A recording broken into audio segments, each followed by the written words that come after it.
You're listening to The Bible Guys, a podcast where a couple of friends talk about the Bible in fun and practical ways.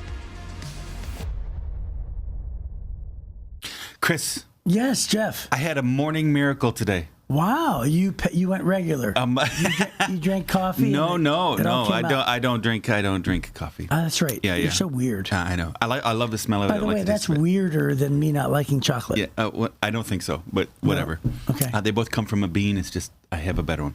So, anyways, here's my morning miracle. On the way to the come from a bean. That's right. On the way to the office or to the studio today, it's just over 10 miles from my house to here. Okay. And I never hit a red light. Wow. Not one time. Wow. It was green lights all the way here. That's why you're in such a peppy mood. I passed more than 10 lights, and not one of them was red. Now, when did you start to notice this? From the fourth one. The fourth one? Yeah, the fourth one.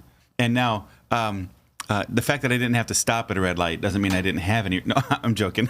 Right. But no, there was never any red lights. The whole way. It was green lights the whole way. Wow. You know what? Today's going to be a good day. It's going to be a good day. So, man, I feel like just that by itself means I'm going to just bring the very best that I have. It's going to be smooth sailing through this whole episode. Well, I see what it takes to bring to require your best, right? Yeah, that's right. So, wow, that's wonderful, Jeff. It's riveting for our fans. Isn't it super exciting? It's super exciting. I was so happy about Actually, it is a big deal. It is a big deal. Because when that happens to me, I think it's like one of the coolest things ever. Yeah. So, I mean, we live in the suburbs. It normally takes me like 20 minutes to go 10 miles or more. It takes me more than 20 minutes to go.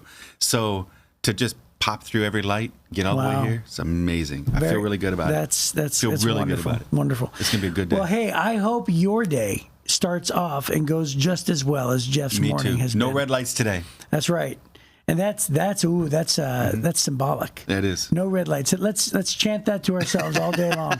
When you come up to your crabby boss, just be like, nope, no red lights today. No red lights today. All right, well, listen, we're going to jump into a segment called Guess the Word, and it is Chris will give Jeff clues, see if he can guess the word without the forbidden italicized words. If you're watching on YouTube, then we're going to hopefully put the words on the screen, and then those are the words that I cannot say. Okay. Okay, are you ready? Yes, I think so. And I've not looked at these, so holy Christmas. Okay, wow, this is hard. Okay. Okay, here we go. Ready? Yes. I've got the blank deep down in my heart. Joy. Joy, that's correct. All right. I was not allowed to say happiness, delight, elation, rejoicing, or jubilation. I've got the joy That's right. down in my heart. And by the way, when we went to Costa Rica, yo tengo gozo, gozo, gozo, gozo en mi corazón. Oh, yeah. ¿Dónde? Yeah, I remember. Yeah, that's we used to do that in Mexico. Yep. That's so funny. That's great. Okay, so, holy cow. Okay, here we go. Ready? Number 2. No further questions. It's your blank, Your Honor. Witness. Wow. You've watched a lot of courtroom dramas. Yes, I was not allowed to say testimony, evidence, testify, faith, or observe. Okay. Well, I mean, apparently you have too, because you got it. Sure. But by the way, I messed up. I said it's your witness, Your Honor. It's your witness to the prosecutor, right? Yes. Okay, here we go. Okay, here it goes. When I wake up in the morning and I read my Bible, singularly, it is called a devotion. There you go. Awesome. Good for you. That's fantastic. We're 3 for 3, dude. Yeah, we are. See how we click? Yes, we do. That's the magic behind the show. I was not allowed to say commitment, dedication, worship, faithfulness, or fervor. Okay. And so obviously it was the different definition of devotion, right? Yeah. So how clever is that? That is great. Okay, here it goes. Ready? Okay. Oh, this is a terrible movie, but it was called The Last Blank of Christ. Supper? Oh, you don't know this movie? The Last. When I am wanting to do a bad thing, it is called what? Sin. Yeah, but it's something that's drawing me. What is that thing called? Temptation. Yes. Oh, okay. I was not allowed to. You never heard of The Last Temptation of Christ? I think so. Okay. I think it was like some kind of a vulgar. Oh, it was terrible. Yeah. Okay. So anyway, I was not allowed to say testing, Satan, sin, experience, or moral. Oh, wow. Okay. But, Temptation. Hey, we got there. That was our hardest one by far. Yeah, by far. Yeah, by far. We got it. Oh, geez. We should go on a TV show. We should go on a game show. We should. We should. Okay, last one. Here we go. Ready? Mm-hmm. What is the exact name of the system that is in a Tomahawk missile ensuring that it hits its target? The exact name of the system? Yeah. The Patriot missile system? Tomahawk missile. The GPS? Generally. Yeah, what is that called? GPS system? Spell that out. What does G stand for? I don't know. Geographical? I don't know. I don't know what G stands for. Really? Yeah. The bumpers on a bowling lane, you can say that if you throw the ball down, the bumpers do what to the ball? Guide. Yes. Guidance. Yes. It's the guidance system. Okay. Guidance system. There you go. Okay. I was not allowed to say direction, leadership, advice, support, or counsel. Oof. That was a good one. Good one, Chris. Well, you got us there. No, I didn't get us there. I mean, I did eventually. Yeah. I was gonna say you got us there. You never heard of the guidance system on a missile? Now that I think about it, yeah. But you said the Patriot what? The Patriot missile system. That's what I thought. But that Patriot missiles are different than Tomahawks. So, yeah, it was a different thing. I just picked a missile. I don't know anything about Tomahawks or other types of missiles. What other types of missiles are there? There's a bunch of them. Intercontinental ballistic missiles. There's all kinds of missiles, dude. Are you kidding me? How do you know missiles? You don't read about global stuff? So you're scared about what's happening in the world. You just don't know what's actually happening in the world? I don't need to know the number of the name of the bullets that are in the chamber. Okay. Okay. Yeah. Anyways, I don't know. I don't know why I know those things. Wow. Okay. I'm sure a lot of our listeners did. They're smart people. I'm sure they did. Yeah. I'm the only dumb one here. No, that's not what I said. That is not what I said. Hey, by the way, we're selling Steven's car, and I got a text from... Steven's your son. My son. Yeah. And I got a text from somebody who's buying it, and they said, hey, Huntington Bank needs a 10-day payoff. Or you need to get a 10-day payoff from Huntington Bank. Mm-hmm. And I didn't know what that meant. Apparently, I've never paid off a loan early before. I've only had 2 loans in my entire life, and I paid them off normally. So apparently you call Huntington Bank, and you say, what would it cost me to do a 10-day payoff? Mm-hmm. They give you that figure. Right, because they amortize out to that next 10 days. Correct. Yeah. Okay. The interest you'd owe, all that But stuff. that is a common phrase. Yes. Now, how would somebody know this unless they've experienced this before? That's true. Right? Yeah, right.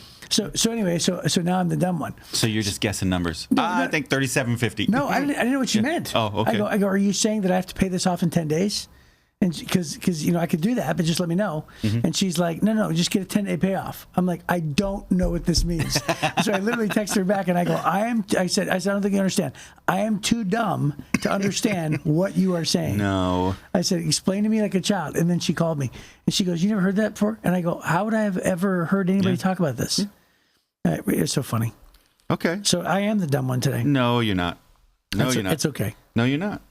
You know, I don't like nice. You're the one. I don't like nice Jeff. I'm not used to nice Jeff. You're the one who led us through. I'm used to normal Jeff. Dude, I didn't have any red lights today. I am not normal Jeff today. I'm amazing Jeff today. Amazing Jeff. That's so funny. I'm not used to nice Jeff. Speaking of dumb. No, you're not. Speaking of amazing Jeff, smart. Elijah was pretty amazing, and the way he went back to heaven was even more amazing. Wow. Speaking of amazing Jeff, you did 2 things there. Yeah. Elijah, amazing Jeff. Elijah was also amazing. Pretty amazing. Elijah was pretty amazing. Pretty amazing. Yeah. That is great. And it takes one to know one, you know? Oh, my word. Wow. So in Second Kings chapter 2, if you're a newer listener, a few weeks ago we started trying to have like the worst transitions from our chit chat at the beginning into the I didn't tell you devotion this. for the day. I was in a restaurant, and a young lady came up to me in her 20s, I think, and she said, "Hey, Pastor Chris." She just recognized me. She said, "Just tell Jeff that I think that your terrible transitions are better than his." What? Now, by the way, I think she was just trying to... She just has bad taste. No. You know who you are. I honestly think she was trying to just say something to me. Had you been there? No red lights today, Chris. Yeah, but however, I think what she was really trying to say is that she likes our terrible transitions. Oh, good. So okay. So there it is. 2 Kings chapter 2, verse 1 says, when the Lord was about to take Elijah up to heaven in a whirlwind, Elijah and Elisha, remember he went and got Elisha to help him? Wait, where are you? In 2 Kings chapter 2. On page, that's right. We're going backwards. Yeah, that's right. Okay, go ahead. When the Lord was about to take Elijah up to heaven in a whirlwind, Elijah and Elisha were traveling from Gilgal. Got it. Remember Elijah went and got Elisha to help him? Yes. Remember God told him to go do three things, and one of them was go get Elisha? Go anoint him. Right. But Elisha replied, as surely as the Lord lives and you yourself live, I will never leave you. Oh, I'm sorry. Elijah said to Elisha, stay here, for the Lord has told me to go to Bethel. But Elisha replied, as surely as the Lord lives and you yourself live, I will never leave you. So they went down together to Bethel. The group of prophets from Bethel came to Elisha and asked him, do you know what the Lord is going to take your master away from you today? Of course I know, Elisha answered, but be quiet about it. Then Elijah said to Elisha, stay here, for the Lord has told me to go to Jericho. But Elisha replied again, as surely as the Lord lives and you yourself live, I will never leave you. So they went on together to Jericho. Then the group of prophets from Jericho came to Elisha and asked him, did you know that the Lord is going to take your master away from you today? Of course I know, Elisha answered, but be quiet about it. Then Elijah said to Elisha, stay here, for the Lord has told me to go to the Jordan River. But again Elisha replied, as surely as the Lord lives and you yourself live, I will never leave you. So they went on together. 50 men from the group of prophets also went and watched from a distance as Elijah and Elisha stopped beside the Jordan River. Then Elijah folded his cloak together and struck the water with it. The water divided, and the two of them went across on dry ground. When they came to the other side, Elijah said to Elisha, tell me what I can do for you before I'm taken away. And Elisha replied, please let me inherit a double share of your spirit and become your successor. You've asked a difficult thing, Elijah replied. If you see me when I'm taken from you, then you will get your request, but if not, then you won't. As they were walking along and talking, suddenly a chariot of fire appeared, drawn by horses of fire. It drove between the two men, separating them, and Elijah was carried by a whirlwind into heaven. Elisha saw it and cried out, my father, I see the chariots and charioteers of Israel. And as they disappeared from sight, Elisha tore his clothes in distress. Elisha picked up Elijah's cloak, which had fallen when he was taken up. Then Elisha returned to the bank of the Jordan River, and he struck the water with Elijah's cloak and cried out, where is the Lord, the God of Elijah? Then the river divided, and Elisha went across.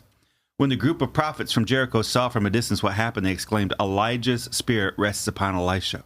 And they went to meet him and bowed to the ground before him.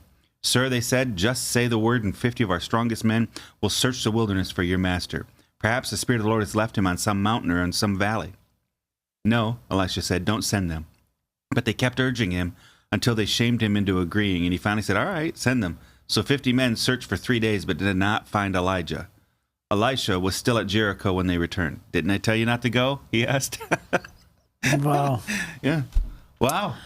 So well, there you go. So, yeah, there you go. So apparently they knew what day that God was planning on taking Elijah? I guess so. Because it just starts by saying, when the Lord was about to take Elijah to heaven in a whirlwind, Elijah and Elisha were traveling from Gilgal. And they said, and then apparently everybody else knew too, right? Right. So the prophets. Down in Jericho. Yeah. So in Bethel and in Jericho. Because it says the prophets were the ones that came. Yeah. And said, don't you know? Mm-hmm. Now, I almost wonder if, it's not like it's not like I know every inch of the Bible. Hopefully that's the goal in life. But is there a place that maybe perhaps, because we're only reading highlights of the Old Testament, is there a place where this was announced that we perhaps maybe overlooked? These groups of prophets? Yeah, God, did God announce surely on this day, this is going to happen? No. Because how did everybody know? It was just one of those things. Because they're prophets. I guess so. Yeah, I think so. Well, that's what I was meaning by just one of those things. Yeah, I think so. Okay. Yeah. Don't you? Yeah. Well, because I don't remember seeing it anywhere. Not an announcement. Yeah. I mean, because listen, here, I'm under the belief. I'm under the firm belief, actually, that it's not.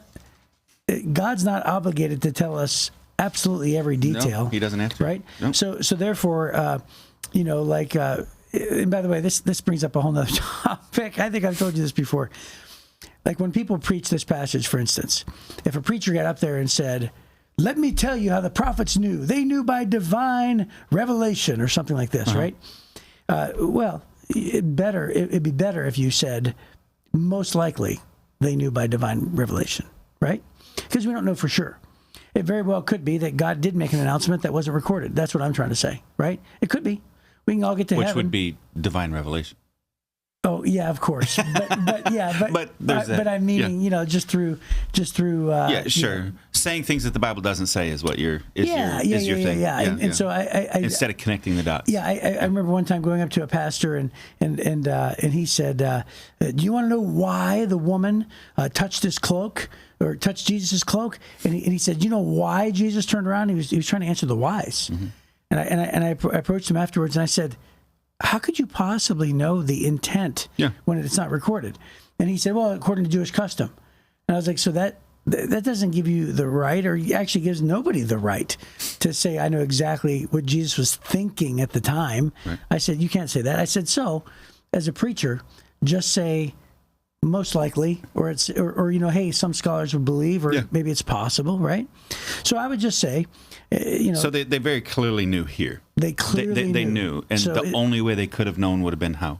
Either, number one, an announcement by God audibly, mm-hmm. or number two, they just knew in their spirit because they were prophets. 50 prophets of who?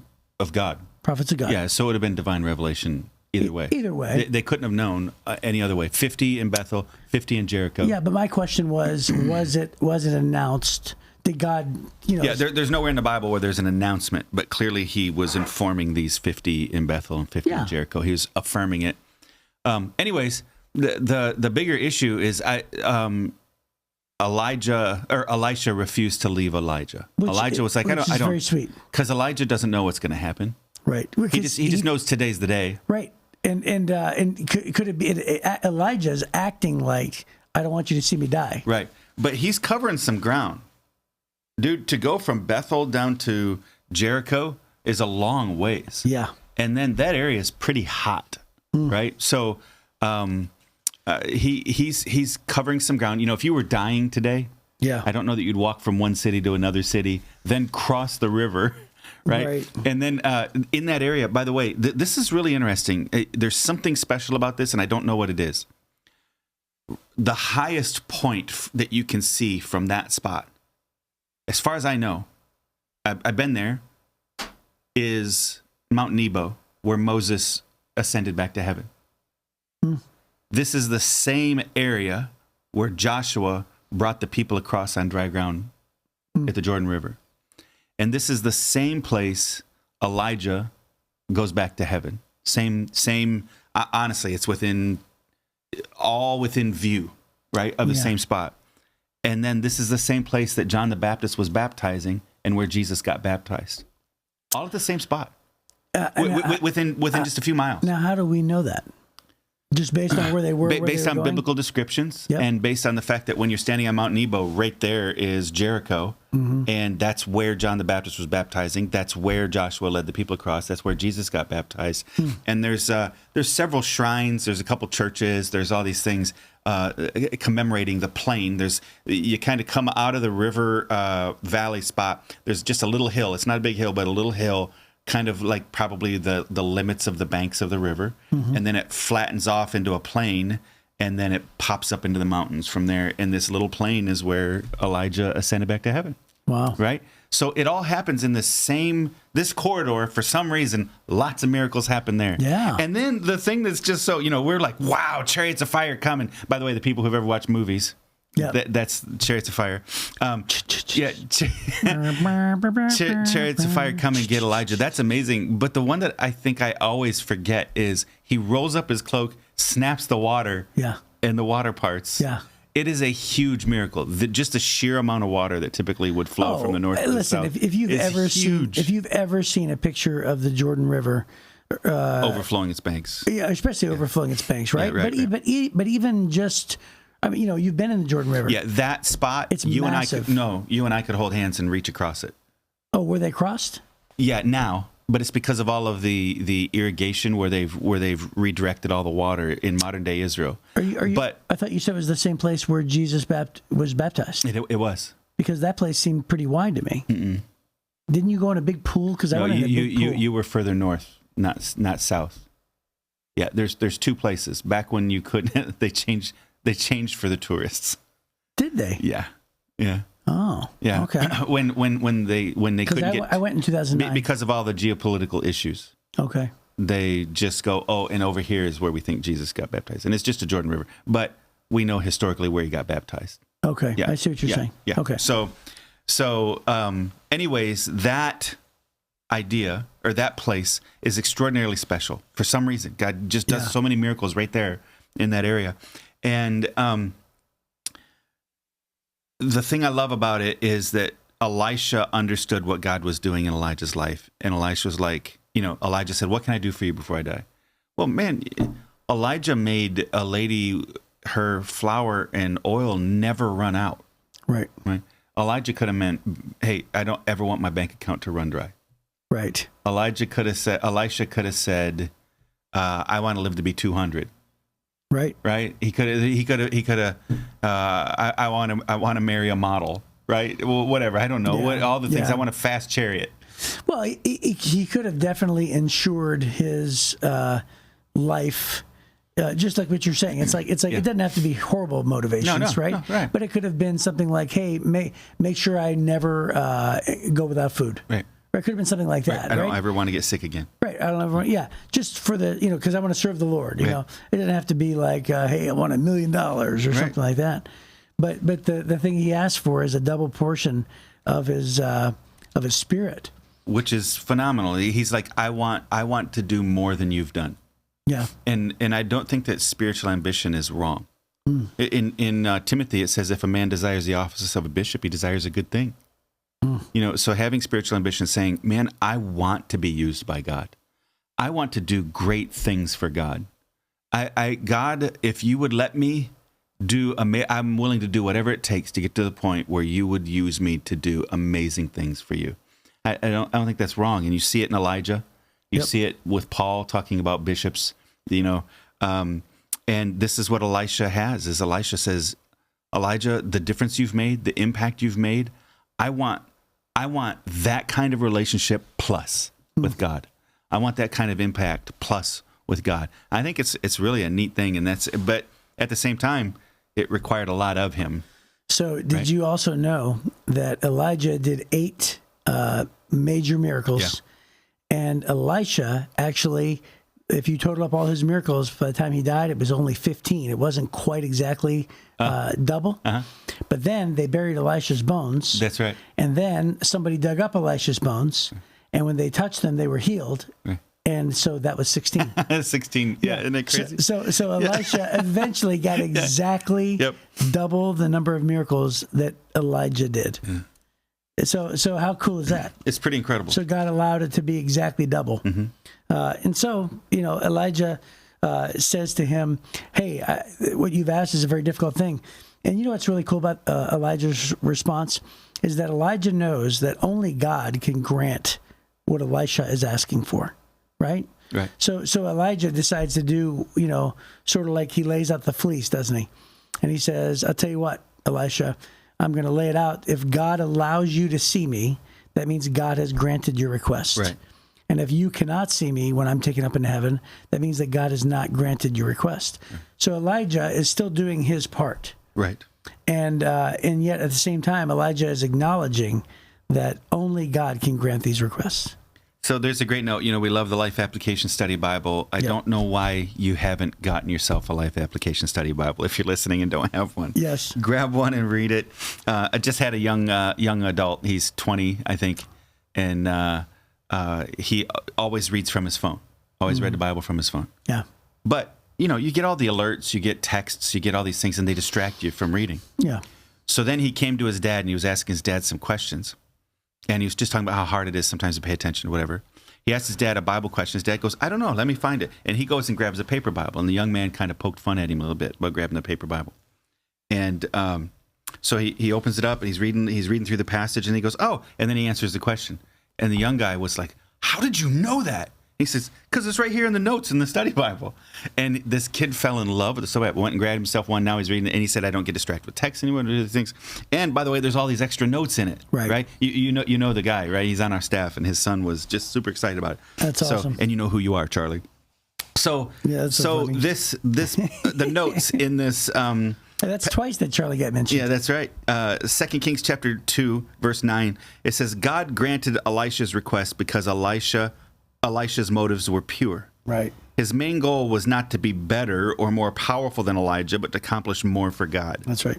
If our motives are pure, we don't have to be afraid to ask great things from God, but we must be willing to ask. And when we ask God for great power ability, we need to examine our desires and get rid of any selfishness we find, right? And so it was these pure motives of, God, I want to do great things for you. It's not for me. Now, Elisha benefited. He didn't have to get a boat and go across the river. He snapped the water and walked across too on dry land. So he benefited from those blessings, but they were not selfish motives. Right. Well, last thing I'll say before we wrap up, because that is our time, is a mentor once said publicly, we can get a lot done for God if we don't care who gets the credit. Oh, that's great. Isn't that great? Yep. It's his kingdom first. That's right. Yep. All right. Well, hey, that's our time for today, and we will pick up our story with Elisha tomorrow on the Bible Guys.